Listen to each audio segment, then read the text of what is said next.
Tentang wajibnya kita mengikuti manhaj salaf, dalilnya saya bawakan di kitab ini banyak. Saya nggak sebutkan semuanya, hanya satu aja dari sekian banyak. Karena kalau kita sebutkan waktunya nggak cukup atas satu hari juga.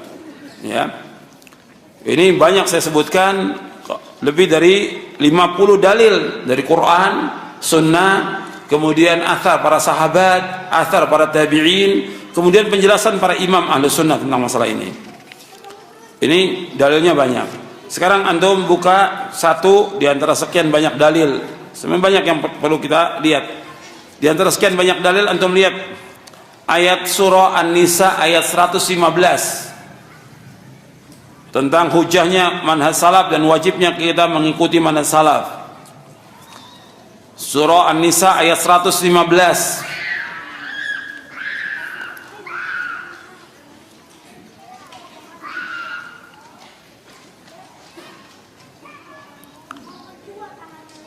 Allah berfirman, "Wa may yushaqiqir rasula min ba'di ma tabayyana lahul huda wa yattabi' ghaira sabilil mu'minin nuwallihi ma tawalla wa nusli jahannam wa sa'at masira." Allah berfirman dalam surah An-Nisa ayat 115, dan barang siapa yang menentang Rasul sesudah jelas kebenaran baginya dan mengikuti jalan yang bukan jalan orang-orang mukmin, kami biarkan ia leluasa terhadap kesesatan yang telah dikuasainya itu, dan kami masukkan dia ke dalam neraka jahanam, dan jahanam itu seburuk-buruk tempat kembali. Yang dimaksud dengan jalan kaum mukminin di sini yaitu jalannya para sahabat. Karena yang pertama kali beriman kepada Rasulullah siapa? Yang pertama kali beriman kepada Rasulullah siapa? Sahabat. Maka yang disebutkan dengan jalan kaum mukminin di ayat ini pertama kali siapa? Para sahabat. Jadi orang-orang yang menentang Rasul sesudah jelas baginya petunjuk dan mengikuti jalan selain jalan para sahabat, maka kami biarkan dia sesat dan kami ancam mereka dalam masuk neraka. Orang yang tidak mengikuti manhaj sahabat, Allah sebutkan dalam ayat ini diancam dengan kesesatan. Maka kita lihat orang-orang yang tidak mengikuti manhaj salaf, bingung dia hidupnya. Dia akan mengikuti firqah yang sesat, pemahaman yang sesat, aliran yang sesat, golongan yang sesat, yang dia tidak tahu kemana akan dibawa, nggak tahu dia. Tapi kalau dia mengikuti para sahabat, jelas dalilnya Quran, dalilnya Sunnah, kemudian juga pemahaman para sahabat yang mereka sudah amalkan. Kalau ada orang mengatakan firqah-firqah yang lain juga mereka membawakan dalil, betul, dalil yang dibawakan betul atau tidak. Karena orang bisa bawakan dalil betul, ayat dibawakan, hadis dibawakan, tapi betul atau tidak dalil itu belum tentu betul untuk berpijaknya mereka dalam mereka beragama, belum benar. Tapi kalau kita mengikuti yang salaf, dalil yang kemudian jelas, tafsirnya jelas ada. Antum bisa lihat tafsir Imam Ibnu Jarir At-Tabari, antum bisa lihat tafsir Ibnu Katsir, dijelaskan jelas sekali. Tapi ketika menyimpang, maka dalil yang diambil sembarangan, kadang-kadang juga riwayat-riwayat yang lemah, bahkan palsu. Dalil betul dibawakan, tapi dalil yang dibawakan belum tentu benar, belum tentu sesuai dalil. Jadi kalau mereka kata mereka juga pakai dalilnya lihat tuh benar atau tidak. Kemudian bagaimana penjelasan para ulama tentang dalil itu, dan bagaimana penjelasan para ulama tentang hadis itu, syarahnya gimana, harus jelas. Kalau tidak, ya sesat. Seperti yang kita lihat sekarang ini, banyak umat yang sesat, bingung dia. Karena apa? Nggak tahu kemana dibawa oleh para dai-nya, para ustadznya. Makanya yang harus kita jelaskan dengan dalil, dan para sahabat mengemukakan semua dengan hujjah, dengan dalil. Di sini disebutkan orang yang mengikuti jalan selain jalan yang para sahabat, maka mereka diancam dengan kesesatan. Karena para sahabat ini mereka langsung mendengarkan ayat dari Rasulullah SAW, mendapatkan khitab yang langsung, dan mereka mengobati ketidakjelasan yang terjadi dalam diri mereka dengan bertanya langsung kepada Rasulullah SAW secara baik, dan Rasulullah SAW menjawab pertanyaan dengan mereka dengan sebaik-baik jawaban, dan menjelaskan kepada mereka dengan penjelasan yang paling sempurna, sehingga mereka pun mendengarnya, memahaminya, mengamalkannya, memperbaikinya, menghafalnya, menetapkannya, menukilnya, dan mereka semuanya adalah orang-orang yang jujur. Mereka memiliki keutamaan yang agung atas kita, sebab karena mereka lah dihubungkan tali kita dengan tali Nabi Muhammad sallallahu alaihi wasallam dengan pertolongan Allah Subhanahu wa taala. Artinya dengan tali Allah Subhanahu wa taala. Bahwa Allah berfirman, wa'tasimu bihablillahi jami'an wa la tafarraqu. Hendaklah kalian berpegang dengan tali Allah semuanya dan jangan kalian berpecah belah. Berpegang dengan tali Allah, ya berpegang dengan Al-Qur'an dan sunnah Nabi menurut pemahaman para sahabat radhiyallahu anhum ajma'in. Ayat ini menunjukkan bahwa menyalahi jalannya kaum mukminin sebagai sebab seorang akan terjatuh dalam jalan-jalan kesesatan dan diancam dengan masuk neraka. Ayat ini juga menunjukkan bahwa mengikuti Rasulullah SAW adalah sebesar-besar prinsip dalam Islam yang mempunyai konsekuensi wajibnya umat Islam untuk mengikuti jalannya kaum mukminin. Sedangkan jalan kaum mukminin pada ayat ini adalah keyakinan, perkataan dan perbuatan para sahabat radhiyallahu anhum ajma'in. Karena ketika turunnya wahyu, tidak ada orang yang beriman kecuali para sahabat. Seperti firman Allah Ta'ala, amanar rasulu bima unzila ilaihi min rabbih wal mu'minun. Ya, Rasul Muhammad telah beriman kepada apa yang diturunkan Allah kepadanya, itu Al-Quran dari Rabbnya. Demikian juga orang-orang yang beriman. Yang dimaksud orang beriman di sini siapa? Para sahabat radhiyallahu anhum ajma'in. Jadi ayat ini menunjukkan bahwa mengikuti jalan para sahabat dalam memahami syariat adalah wajib dan menyalahinya adalah kesesatan. Untuk bisa lihat dalam Basair Dawi Syarab Bisyarah Marwiyati Manhajis Salaf, dan banyak lagi keterangan para ulama tentang ayat ini. Jadi mengikuti para sahabat hukumnya wajib dengan dasar ayat Al-Quran, dan dalilnya banyak di buku ini. Sekarang kita akan bahas tentang prinsip dakwah salafiyah di bab yang ke-8, karena ini yang diminta oleh panitia, yaitu prinsip dakwah salaf.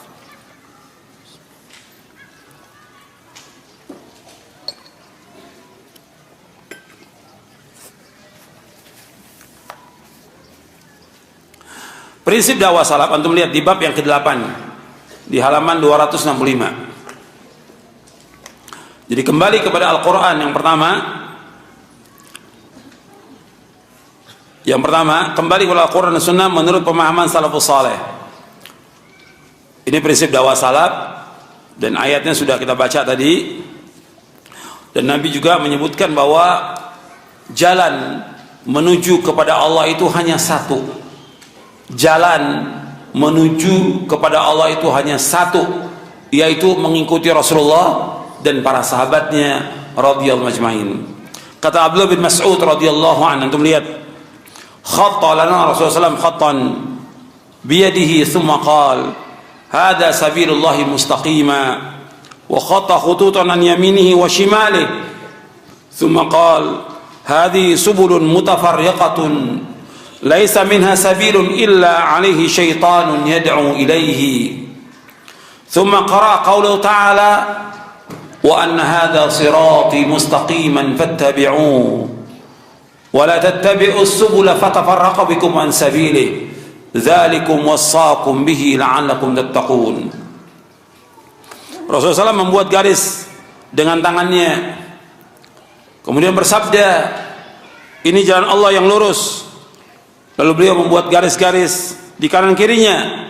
Kemudian beliau bersabda, jadi beliau membuat garis di kanan kirinya. Kemudian beliau bersabda, ini jalan Allah yang bercerai-berai, yang sesat. Jadi Rasulullah setelah membuat garis dengan tangannya, kemudian bersabda, ini jalan Allah yang lurus. Lalu beliau buat garis lagi yang pendek di kanan kirinya. Beliau mengatakan ini jalan-jalan yang bercerai-berai, jalan yang sesat. Tidak ada satupun dari jalan-jalan ini melainkan terdapat syaitan yang menyuruh kepadanya. Kemudian beliau membaca ayat dalam surah Al-An'am, surah yang ke-6 ayat 153. Wa anna hadha sirati mustaqiman fattabi'u. Inilah jalanku yang lurus. Fattabi'u, ikutlah jalanku yang lurus. Wa la tattabi'u subul. Jangan kalian mengikuti jalan-jalan yang lain. Fatafarraqa bikum an sabili. Yang demikian akan mencerai-beraikan kamu jalan Allah. Dzalikum wasaqum bil. Demikian Allah wasiatkan kepada kalian agar kalian bertakwa. Jadi Nabi SAW menjelaskan bahwa jalan menuju kepada keselamatan itu hanya satu jalan. Wa anna hadza sirati mustaqiman fattabi'u. Ini jalanku yang lurus, ikuti jalan satu ini. Nabi menggaris ini, hadza sabilullah mustaqim. Nabi jelaskan ketika Nabi bacakan ayat ini surah Al-An'am, Nabi jelaskan hadza sabilullah mustaqima. Ini jalan Allah yang lurus, ikuti jalan yang lurus ini. Kemudian Nabi menggaris beberapa garis di kanan kiri itu. Nabi bacakan ayat wala tattabi'us subula fatafarraqu. Jangan kamu ikuti jalan-jalan yang lain. Jalan-jalan yang lain, pemahaman, aliran, golongan yang sesat, jangan kamu ikuti. Kalian akan berpecah belah nanti jalan itu. Akan sesat, pasti akan sesat. Kemudian dilanjutkan dalam ayat ini, dzalikum wasaqum bihi la'allakum tattaqun. Demikianlah Allah wasiatkan kepada kalian agar kalian bertakwa. Jadi dengan mengikuti jalan ini, jalan yang selamat. Jalan yang selamat menuju kepada Allah, yaitu Al-Quran wa Sunnah ala fahmi salaf. Kemudian ikhwan fillah, azakumullah, ini dalilnya semuanya ada di buku ini. Jadi para dai dia harus kembali kepada Al-Quran wa Sunnah ala fahmi salaf. Dia harus mengkaji lagi pemahaman yang ada. Jangan sampai dia sampai akhir hayatnya nggak tahu tentang manhaj yang hak ini, tentang pemahaman yang hak ini, padahal itu merupakan pemahaman Islam sendiri. Jadi dakwah salaf merupakan dakwah Islam itu sendiri. Al-Quran wa Sunnah al-Fahmi salaf merupakan dakwah Islam. Maka para dai, para ustadz, para kiai ini harus belajar lagi tentang pemahaman yang hak ini. Karena semua firqah, semua golongan, semua ngakunya berpegang kepada Al-Quran dan Sunnah. Semuanya. Tapi apakah benar Al-Quran dan Sunnah yang mereka ikuti? Dalilnya dengan ra'yu, penafsirannya dengan ra'yu, penjelasannya dengan ra'yu, dengan akal mereka, penjelasannya dengan hawa nafsu, penjelasan dengan perasaan. Nggak bisa. Betul, kalau mereka katakan kan Nabi SAW menyebutkan bahwa ditinggalkan Islam, Nabi meninggalkan agama Islam dengan dua perkara, Quran Sunnah. Betul, hadisnya sahih dan ada di buku ini hadisnya. Nabi bersabda, taraktu fikum amraini lan tadillu ma tamassaktum bihima kitaballahi wa sunnati. Aku tinggalkan dua perkara yang kalian tidak akan sesat sama kalian berpegang dengan dua perkara ini, kitabullah dan sunnahku. Betul. Kalau seandainya dibiarkan mereka berpegang dengan Quran Sunnah menurut pemahaman mereka, ra'yu mereka, ijtihad mereka, berapa ribu pemahaman yang ada dalam agama Islam ini, mereka akan berpecah belah, akan sesat, dan seperti itu, seperti yang kita lihat sekarang ini. Karena apa? Quran ditafsirkan oleh ustadznya, oleh kiainya, nggak melihat bagaimana pemahaman para sahabat tentang ayat itu. Kemudian hadis begitu juga, mereka bawa menurut saya begini, yang lain juga mengatakan menurut saya begini. Ya saya siapa? Rusak agama ini. Harus ada pemahaman yang maksum, yang menyelamatkan umat Islam dari berbagai macam perpecahan. Satu pemahaman yang maksum, yaitu pemahaman siapa? Sahabat. Harus mengikuti pemahaman ini. Maka Nabi menyuruh kita untuk mengikuti pemahaman ini. Allah SWT menyuruh untuk mengikuti pemahaman ini yang seperti yang sudah kita baca ayatnya. Pertama tadi dalam surah At-Taubah ayat 100. Yang kedua dalam surah An-Nisa ayat 115. Yang ketiga dalam surah Al-An'am ayat 153. Surah Al-An'am ayat 153. Sudah ini kita bahas. Belum lagi yang lain hadis Nabi yang menyuruh kita untuk mengikuti para sahabat radhiyallahu anhum ajma'in. Jadi harus diperhatikan ini, bahwa harus ada pemahaman yang masuk. Kalau tidak, ribuan pemahaman yang ada. Kiai ini bilang, menurut pendapat saya ayat ini maknanya begini. Kadang-kadang bahkan acara ritual-ritual bid'ah mereka bawa ayat. Ini ayat ini cocok untuk perayaan ini. Ayat ini cocok. Rusak agama. Nggak bisa, nggak boleh. Orang nggak boleh menafsirkan Quran dengan ru'yunya, nggak boleh, hukumnya haram dalam Islam. Al-Hafidz Ibnu Katsir membawakan dalam muqaddimah tafsirnya, orang menafsirkan Quran dengan ra'yunya, tempat duduknya di neraka. Ya sembarangan. Ini Al-Quran, Kitabullah, Kalamullah, yang harus ditafsirkan dengan penjelasan yang dibawa oleh Rasulullah. Rasul pertama kali menjelaskan kepada para sahabat, kemudian sahabat menjelaskan lagi kepada para tabi'in. Rasul menjelaskan. Jadi Al-Quran dijelaskan dengan sunnah Nabi SAW. Allah jelaskan dalam surah An-Nahl, bil bayyinati waz zubur wa anzalna ilaika dzikra litubayyana lin-nasi ma nuzzila ilaihim wa la'allahum yatafakkarun. Dalam surah An-Nahl, surah yang ke-16 ayat 44, bil bayyinati waz zubur wa anzalna ilaika dzikra litubayyana lin-nasi ma nuzzila ilaihim wa la'allahum yatafakkarun. Dengan membawa keterangan dan kitab-kitab, kami turunkan Al-Quran kepadamu Muhammad agar engkau jelaskan kepada manusia apa yang diturunkan kepada mereka, agar mereka berfikir. Nabi menjelaskan semuanya, nggak ada satupun yang terluput, semuanya jelas dijelaskan kepada para sahabat radhiyallahu. Makanya agama Islam sudah sempurna. Maka umat Islam wajib mengikuti pemahaman yang hak ini, dakwah yang hak ini.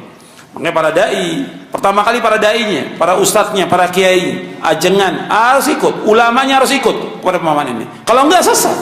Dengan nas Al-Quran, dengan nas sunnah Nabi SAW akan sesat. Nabi bersabda SAW dalam muqaddimah Sunan Ibnu Majah, Nabi bersabda, taraktukum ala mithlil bayda lailuha kanahariha la yazigu anha ba'di illa halik. Kata Rasul, aku tinggalkan agama Islam putih bersih, nggak ada yang menyimpang dari yang putih bersih ini, pasti binasa. Kata Rasulullah, pasti binasa. Makanya wajib mengikuti agama yang hak ini dengan pemahaman para sahabat, baru dia akan selamat dunia dan akhirat. Kalau dia menyimpang dari mana, pasti akan sesat dengan dasar Quran, sunnah Nabi dan athar para sahabat, bahwa pasti akan sesat. Pasti sudah, bukan kira-kira lagi. Sudah banyak golongan yang sesat, udah ribuan sudah dari umat-umat yang sesat terdahulu, yang dijelaskan oleh para ulama, sesat mereka, diikuti lagi, sesat lagi, terus seperti itu, seperti yang kita lihat sekarang ini. Jadi kalau orang bilang persatuan, nggak mungkin ada persatuan tanpa akidah yang benar, tanpa manhaj yang benar, tanpa berpegang pada Al-Quran, Sunnah, al-Fahmi salaf, nggak akan mungkin.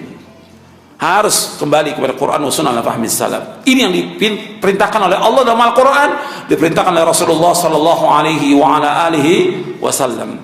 Kemudian yang kedua, bahwa prinsip dakwah salaf ini mengajak umat untuk bertauhid kepada Allah, mengikhlaskan amal semata-mata karena Allah. Jadi yang pertama kali dalam dakwah itu yang dimulai tauhid. Kalau kita lihat dakwah-dakwah yang ada, nggak mulai dengan tauhid.